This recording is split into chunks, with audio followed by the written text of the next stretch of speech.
In the 6.1 update, Kislev got a new lord, at least new to multiplayer. The Ataman, the governor-type character who, buffs up your provinces in campaign, is available as a lord in multiplayer. He's got a pretty interesting kit, if a little bit bare bones.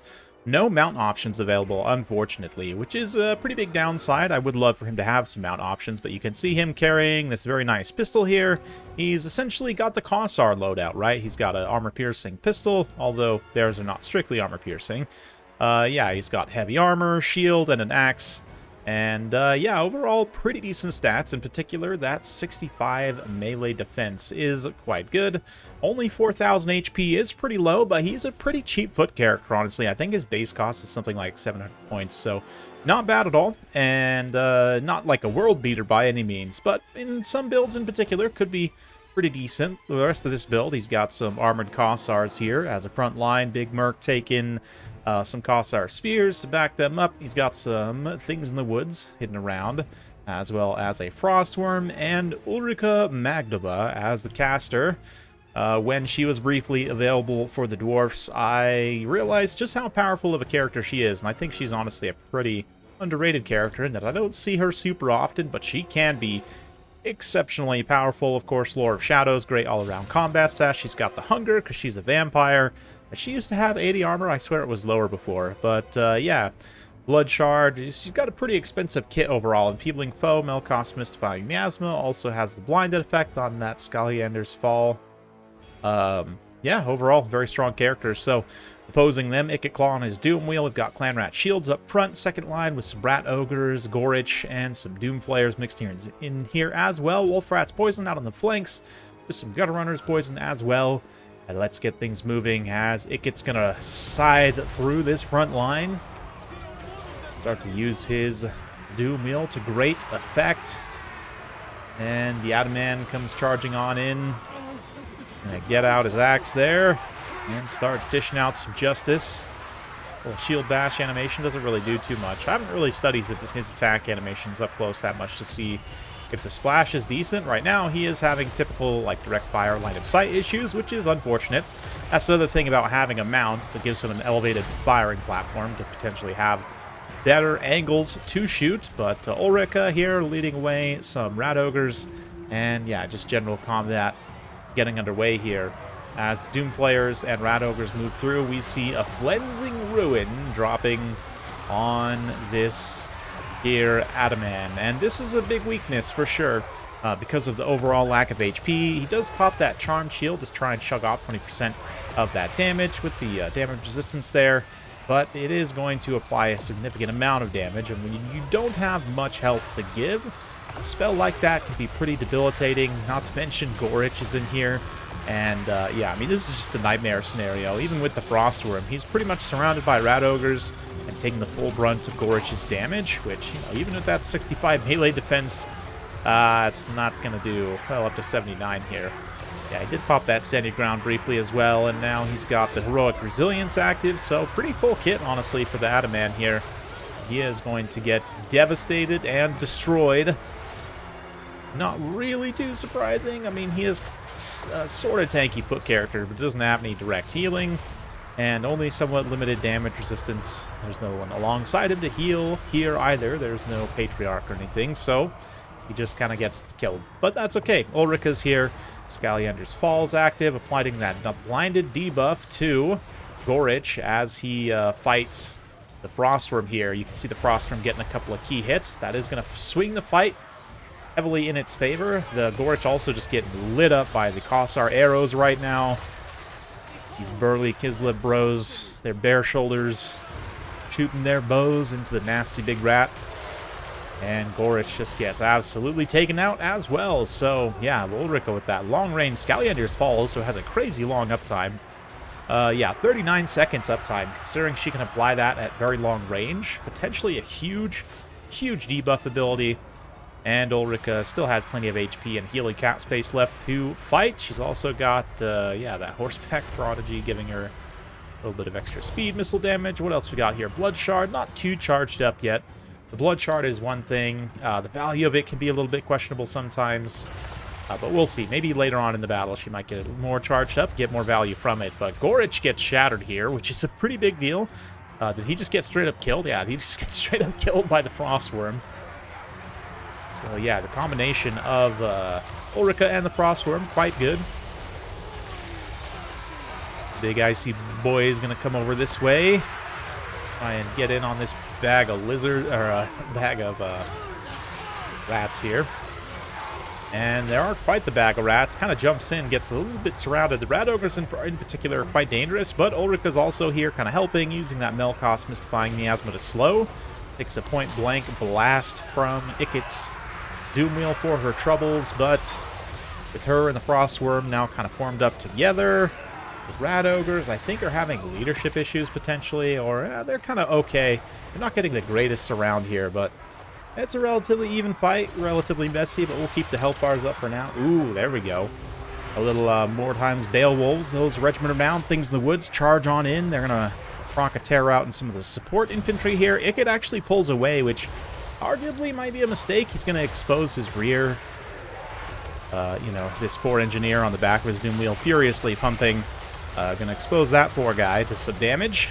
And that's not great. Ikit gets routed away. Not before getting that Cleansing Ruin cast off, which is going to do some pretty good damage to Ulrika. But if anyone can take it, she's got the hunger to be able to sustain through.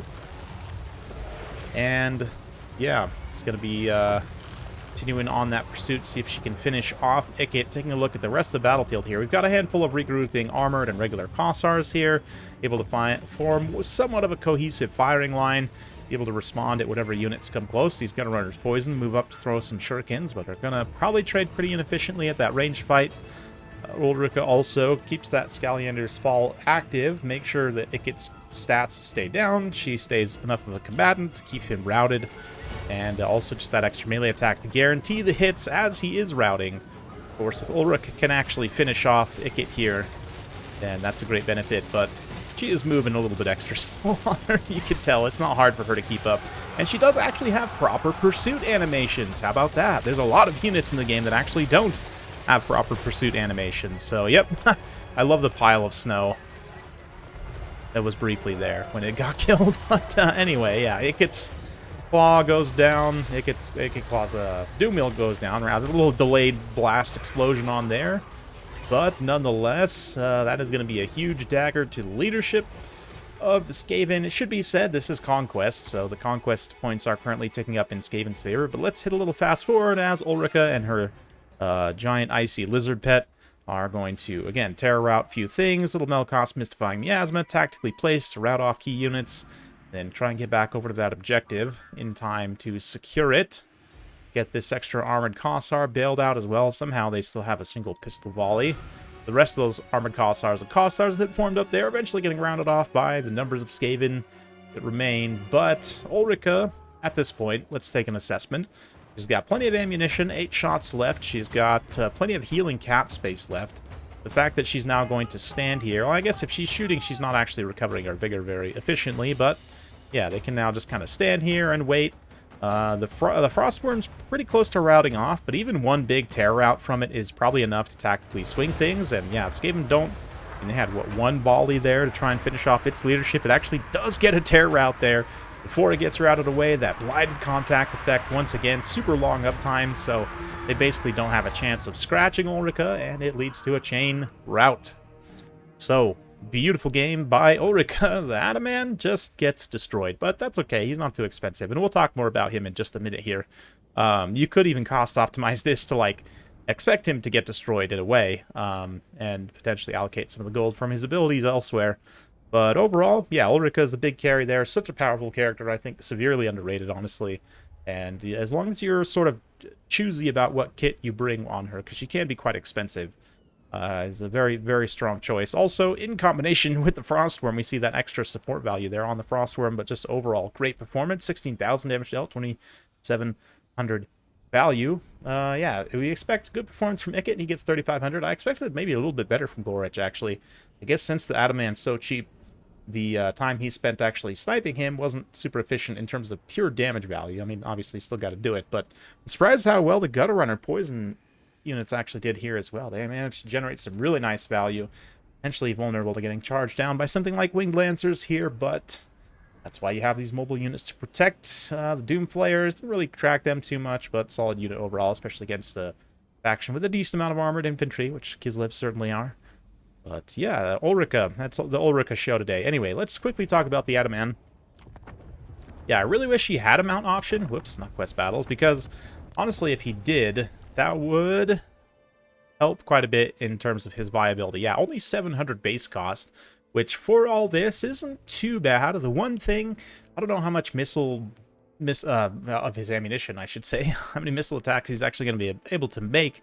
Because he is on foot, he has pretty limited arcs of fire, unless she's shooting up at a big monster. But even then, I think he's going to have some line of sight issues, potentially. And that 4-second reload time, I'd have to look and like actually time his animations, but something says that's probably not right. That feels probably wrong to me, potentially. I'd have to, again, actually check. But regardless, yeah, in terms of his kit, Stand Your Ground's always a pretty solid option if you have the gold for it. Deadly Onslaught, there's no reason to take this ever on him. His charge bonus is not that good. His weapon strength isn't really what you bring him for. So that's one you could definitely leave at home. Foe Seeker's always nice for the Vigor Refresh if you can get it. Heroic Resilience, if he's below 50% HP, something's probably already gone wrong, or maybe it's going according to plan, and either way, I don't know. It's just, yeah, 450 points for that, not great. This Blood of the Motherland for only 100 points is pretty solid, +5 melee defense and an AoE. Expert charge defense can be good against certain factions, especially if they have a lot of high charge infantry, beastmen, or I don't know if he's the Lord you want to be taking those matchups, but there is an option for him. And then, of course, Charm Shield, as we saw, can be decent in helping him survive. But overall, I would say one of the biggest benefits of him is his very low cost. That being said, I mean, you think about, like, the Boyar, he's got dual hand weapons, right? Basically the same cost, but no missile attack, less melee defense, less armor. So if you are going to take like a Min Boyar, I think maybe a Min Ataman is actually better. Yeah, same HP profile and everything. The Druzhina, although he has less HP than the other two, has a much better ranged attack. It's a bow, so it has a good arc of fire, has a good anti-large component. He's not as good of a melee combatant, although he does have armor-piercing damage. Not as much armor, and not as much HP, but or actually slightly more HP. Only the Warhorse mount. But again, if the Ataman had a Warhorse mount, I think he would be a much more viable of an option. But honestly, a lot of the time with Kislev, you just forego any of these to take one of the powerful caster ladies. But like I said, Ulrika's probably underrated, and if you are taking Ulrika, I still think probably the Druzhina is maybe the best choice, but I don't hate the Ataman. Or if there's a faction matchup or a particular player who you think might heavily try and snipe your Lord, maybe you just take the Ataman, so when he inevitably gets sniped, then you don't lose too much value. And maybe he can do something in the meantime. But I would request, if anything, from Creative Assembly, I know there's probably like a animations reason, like they probably didn't have time to create pistol animations, pistol and shield animations, I should say, on a horse. If we could get that, that would be amazing. I'm not holding my breath for it, but anyway, hopefully you guys enjoyed that. If you like this sort of content, be sure to like, subscribe, hit that bell notification. Every time I upload a new video, you'll be notified. Thanks again. We'll see you next time.